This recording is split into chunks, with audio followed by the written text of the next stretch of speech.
Assalamualaikum warahmatullahi wabarakatuh. Alhamdulillah wassalatu wassalamu ala Rasulillah Sayyidina Muhammad ibn Abdillah wa ala alihi wa sahbihi wa mawalah wa la hawla wa la quwwata illa billah, amma ba'd.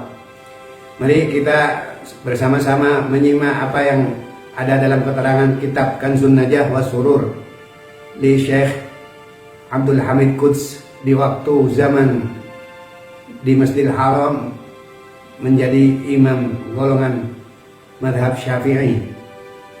Ini di dalam keterangan kitabnya, di hari Asyura maka sunnah mengamalkan 10 perkara. 1. Sholat, yakni sholat tahajud malam. 2. Puasa di hari Asyura. 3. Silaturahim kepada sanak famili, keluarga, kerabat. Yang keempat yaitu sedekah, mengeluarkan sedekah. Yang kelima yaitu memakai celak mata. Yang keenam mandi. Yang ketujuh memotong kuku serta kumis dan menyukur rambut. Lalu mandi dengan memakai minyak, memakai sampo, sikat gigi, pasta gigi. Yang ketujuh, ziarah orang alim, ulama, lebih-lebih guru. Yang kedelapan, menengok orang sakit. Yang kesembilan, makan enak-enakan dengan keluarga, memotong kambing kalau ada, nggak ada ayam, kalau nggak ada sama sekali telur. Walhasil di hari ke-10 Asyura, seperti sekarang ini bertepatan hari Asyura, makan enak-enakan. Artinya nanti buka puasanya makan yang sempurna dengan keluarga. Dan lagi yang ke-10 membaca surat Ikhlas sebanyak 1000 kali. Nah, saya perinci dari awal tentang fadilahnya orang di malamnya bangun sholat tahajud dan siangnya berpuasa. Berarti siang malamnya sudah melaksanakan ibadah kepada Allah, yang mana oleh Allah tahajud 1 malam di malam Asyura dan puasa sehari di hari Asyura, maka oleh Allah dicatat sebagaimana setiap hari dalam 1 tahun sampai ke Asyura lagi itu tercatat setiap hari, dan setiap malamnya sholat tahajud seperti di waktu malamnya Asyura dan hari Asyuranya berpuasa. Betapa sangat besar pahalanya, tetapi pekerjaannya sangat ringan. Hanya semalam tahajud, bukan semalam tahajud, 1-2 rakaat itu saja, berapa 5 menit umpamanya, apalagi sampai 1 jam umpamanya. Bangun bangkit sebelum subuh, sholat tahajud dan sahur, dan puasa sehari, maka dicatat amalannya berpuasa seperti 1 tahun. Kalau bersambung tahun yang akan datang seterusnya sampai meninggal dunia, maka seumurnya hamba Allah yang melaksanakan ibadah di malam Asyura dan hari Asyuranya bersambung terus, maka berapa itu pahalanya di hadapan Allah, derajatnya bagaimana di sisi Allah, lain daripada yang lain.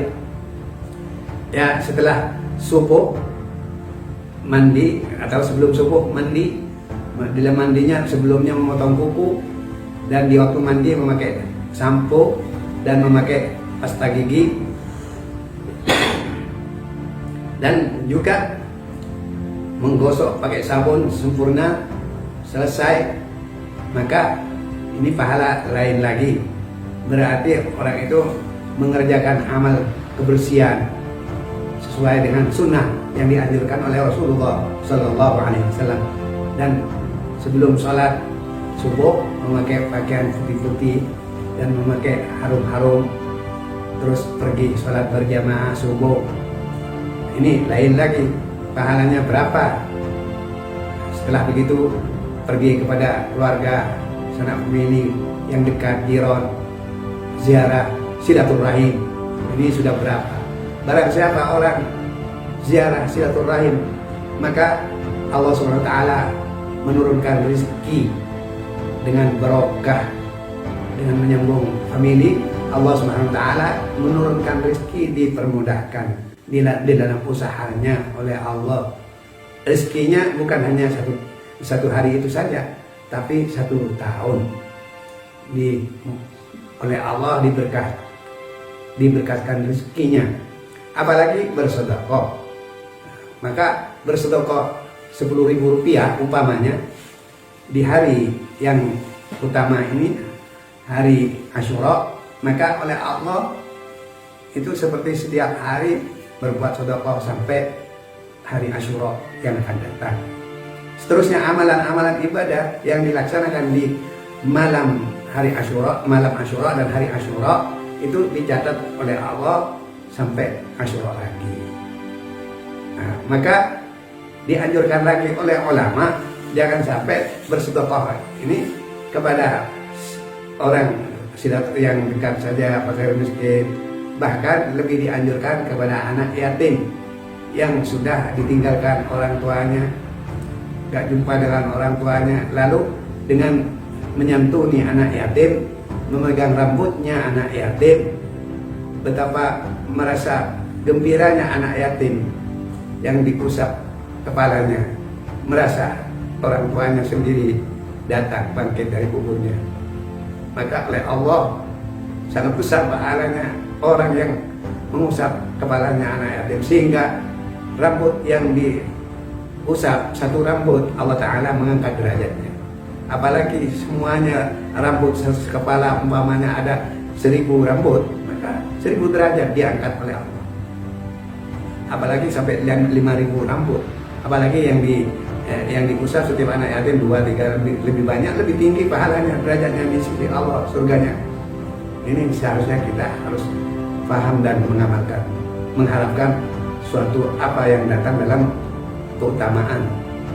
Maka dengan keadaan yang sedemikian, lalu menyantuni anak yatim itu sudah berapa lagi setelah mengusap kepalanya anak yatim dengan orang yang mengusap sama-sama cintanya, merasa anaknya sendiri dan anak yatim merasa bapaknya sendiri. Itulah yang diangkat oleh Allah sebagai amalan yang sangat diridhai oleh Allah. Selanjutnya nanti kita sambung, apalagi dengan anak yatim menerima santunan yang bisa dapat membeli makanan senang-senang, maka itu pahalanya sebagai orang yang memberi santunan kepada anak yatim, walaupun hanya kesenangan di dalam waktu sehari saja atau sehari semalam, tetapi oleh Allah itu sudah ditulis sebagai orang yang menanggung nafkahnya anak yatim dalam 1 tahun. Maka para ulama, guru-guru kita menganjurkan agar supaya memberi santunan kepada anak yatim di hari Asyura, karena kalau memberi santunan paling mampu 2-3 hari. Tetapi kalau beri santunan di hari Asyura, walaupun sehari, seperti sudah 1 tahun. Inilah, mari kita mengamalkan menyantuni anak yatim di hari Asyura. Seperti selanjutnya berziarah kepada orang alim, dianjurkan di hari yang mulia ini agar supaya mendapatkan pahalanya seperti setiap hari sampai ke Asyura lagi, selalu terus-menerus berziarah kepada orang alim, lebih-lebih guru. Berapa itu di sisi Allah ziarah kepada orang alim seperti ziarah kepada Rasulullah Sallallahu Alaihi Wasallam. Dan selanjutnya menengok orang yang sakit. Dengan menengoknya kepada orang sakit oleh Allah dalam tingkah kaki yang melangkahkan, mengangkat, itu oleh Allah dicatat pahalanya, dihapus dosanya, dan diangkat derajatnya. Maka apalagi memberi suatu sedekah kepada orang yang sangat merasa terbantu, tertolong oleh seorang yang menjenguk, maka itu pahala lain lagi. Selain dari itu, yaitu memberi makanan keluarga. Kesenangan makan di hari Asyura dengan keluarga, menyenangkan keluarga, maka oleh Allah berkahnya 1 tahun ini terus diberi rezeki, senang hatinya sekeluarga. Apalagi menyenangkan keluarga jiron diberi suatu bantuan atau makan bersama seperti yang sudah diamalkan kita di masjid kita. Setiap hari Asyura dikumpulkan para jiron sampai banyak, sampai 100 orang lebih, kadang-kadang sampai 200-300. Mudah-mudahan hari ini nanti datang lebih banyak dari ini. Insya Allah sudah turun rezeki untuk dibagikan dari saudara-saudara yang sama-sama ingin menyokong, ingin ikut serta andil mencari pahala yang bisa mendapatkan tingkatan derajat yang tinggi di sisi Allah. Dan jangan lupa yang terakhir, membaca surat Ikhlas 1000. Barang siapa yang membaca surat Ikhlas 1000, itu dalam hati segala sesuatu hajatnya akan dimudahkan oleh Allah, diterima doanya oleh Allah, dikabulkan oleh Allah. Maka setiap hari ditulis diterima doanya dan dapat pahalanya orang membaca surat Ikhlas 1000. Masya Allah, surat Ikhlas 3 kali sudah seperti khatam Al-Quran. Jadi apabila kalau bisa membaca sampai 300, berarti 100 kali khatam Al-Quran setiap hari sampai ke hari Asyura lagi. Maka mari dengan ini berita yang dianjurkan oleh guru-guru kita Ahli Sunnah wal Jamaah mengamalkan. Jangan kita meremehkan suatu amal ini, bid'ah ini bid'ah. Hanya cuma yang sah hadits yang puasa dengan sholat saja dan silaturahmi. Adapun selain dari itu haditsnya dhaif, ada yang mungkar. Tapi kalau diamalkan dengan keyakinan dan ada dasar dari guru, ada kitabnya, maka insya Allah Allah akan menerimanya, suatu amalan yang sudah memang ada dasarnya. Allahu a'lam bishawab. Mudah-mudahan bermanfaat. Maka tolong mari kita sampaikan kepada saudara-saudara yang belum mengerti agar supaya bisa dapat menerima dan mengamalkan. Mudah-mudahan Allah SWT menyentuhkan kita atau menyadap kita sebagai hamba Allah yang suka memberi petunjuk ke jalan yang diridhoi Allah. Amin ya rabbal alamin. Wabillahi taufiq wal hidayah. Wassalamualaikum warahmatullahi wabarakatuh.